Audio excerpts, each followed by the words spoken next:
In the time of Jesus Christ, there were already several groups who were expecting, predicting the coming of the Messiah. And these groups claim that the Messiah would belong to their group. For one, the essence were thinking that the coming of the Messiah will be preceded by catastrophic events like the banging of the heavenly bodies and so on, earthquakes, storms, natural calamities. And so the best way to prepare for the coming of the Messiah was for them to go to the desert, spend their time in fasting and prayer. And one of their followers was John the Baptist. Another group would be the Zealots, to which Simon Peter the Zealot was a member. This group were thinking of overthrowing the Roman Empire, because at this time the Israelites were under the bondage of the Roman Empire, and they were thinking that the Messiah would be in their mold, a rebel, a political leader that would rally the people, the Israelites, against the Roman Empire. The third group would be the rabbis, the teachers of the law, the scribes and the Pharisees, and they thought that the Messiah would be like them, a rabbi, a teacher. And so when Jesus asked the question, "Who do people say that I am?" the apostles, in unison, had ready-made answers provided by these groups who were expecting the Messiah. Some say, "You are John the Baptist."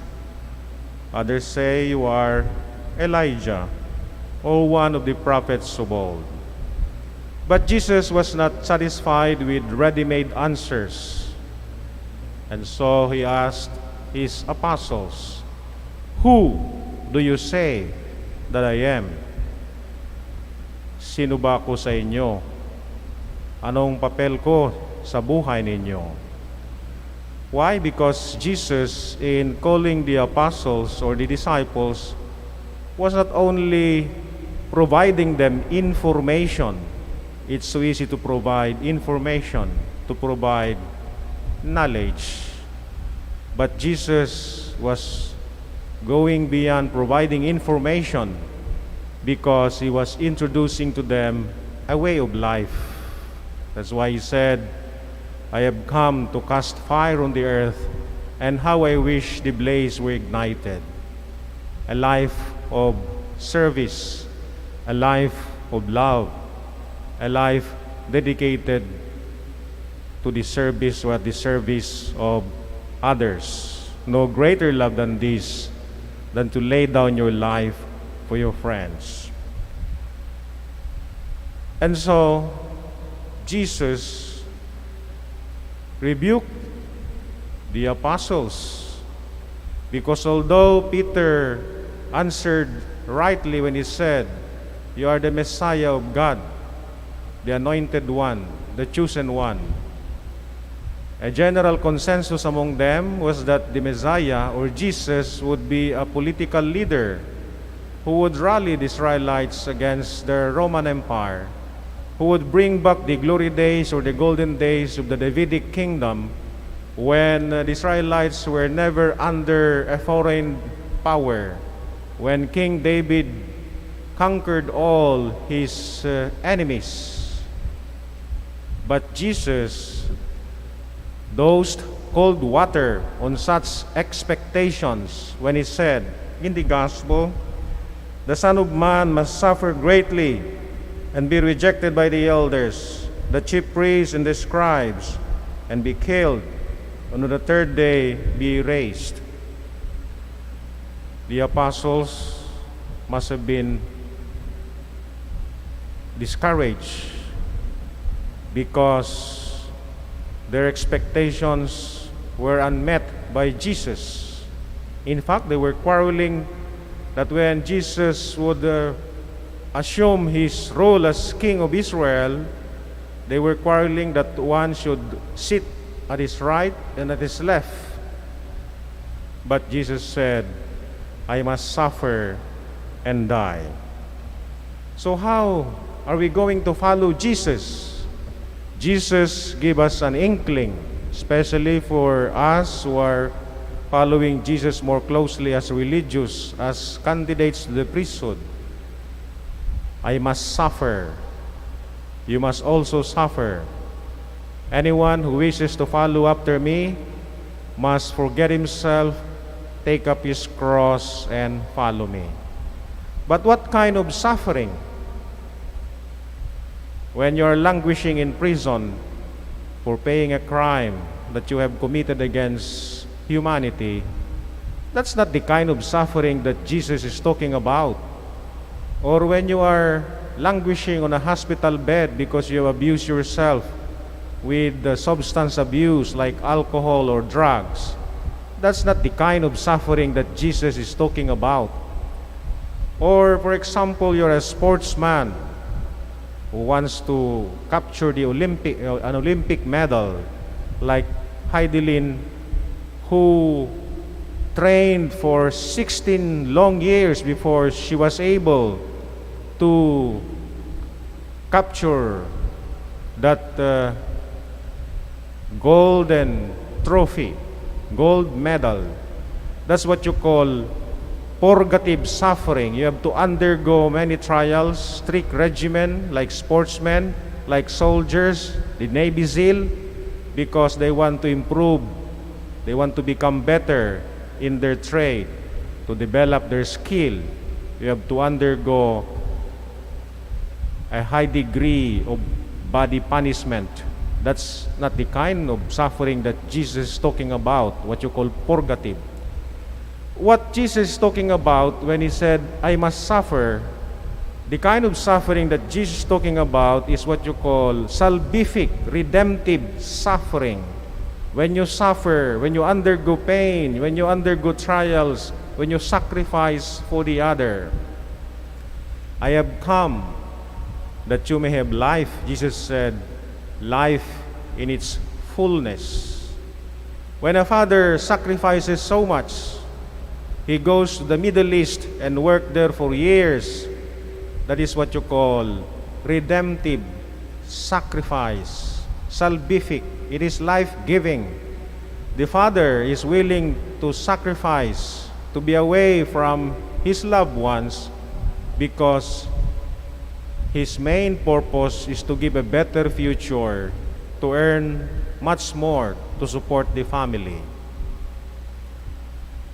When a mother is pregnant and she has a difficult pregnancy, the doctor would advise her to do bed rest, to do certain rituals to be able to sustain the living life in her womb. That's what you call redemptive, salvific suffering. She's not suffering because of being punished. She's not suffering because she wants to develop her skill. She's suffering in a way, she's willing to undergo trials, difficulties, just so she would be able to deliver a healthy baby. That's the kind of suffering that Jesus is talking about, just like his suffering on the cross, that we may have life, not only life in this world, but life eternal. And so today, as we have listened to the call of Jesus, we should imitate him. We can only know him more closely in prayer, just as the gospel today reports that he was in constant communication with the Father in order to sustain his strength, in order that he may always do the will of the Father. He always prayed.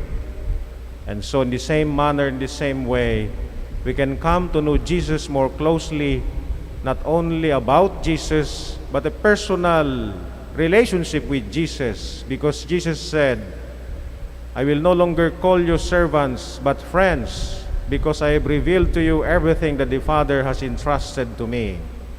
Jesus can reveal himself to us in prayer, in meditation, in reflection. Jesus can reveal himself to us through his word. Man does not live on bread alone, but by every word that comes from the mouth of God. The more we listen to the scriptures, the more we read the Bible, then we come to know Jesus. Jesus as the one who walked on this earth, the Messiah. And the more we can imitate him. We can also know Jesus through the lives and the examples of the saints, the tradition of the church, the apostolic tradition. That's why when Judas Iscariot was replaced, the only criterion that they followed was someone who knew Jesus personally. The apostles. That's why we call ourselves the apostolic church, because we trace our origin back to the time of Jesus. There is a continuity of experience from the time of Jesus up to our time, which we call the church tradition. There are many men and women who tried to live holiness, ang pagpapakabanal, because of their encounter with the apostles, with the examples of the apostles. The tradition of holiness, the tradition of personal connection of Jesus is preserved. So that long line of holy men and women going back to the time of the apostles.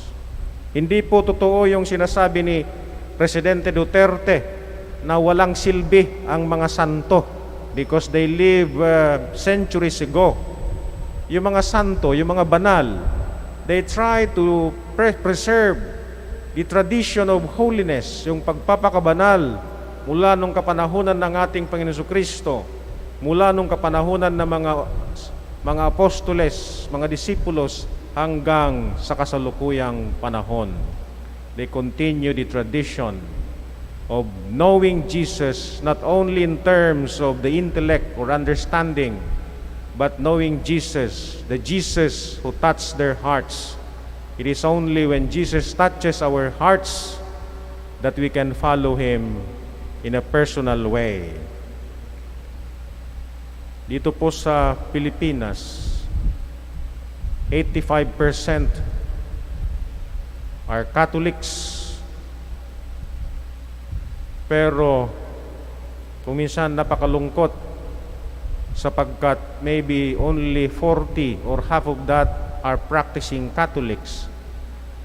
Napakarami ang alam nila tungkol kay Jesus. They know about Jesus, but they do not practice the faith. It is only when you know Jesus personally that you can practice the faith sincerely, authentically. How do you know this? A life dedicated at the service of others. When you're willing to undergo pain and suffering because you want to give life, you want to sustain life, you want to make the life of the other person better. Jesus said, I have not come to be served, but to serve and give my life as a ransom for all. A life dedicated to love, a life dedicated to service and caring. That is the kind of suffering that Jesus is talking about in the gospel today.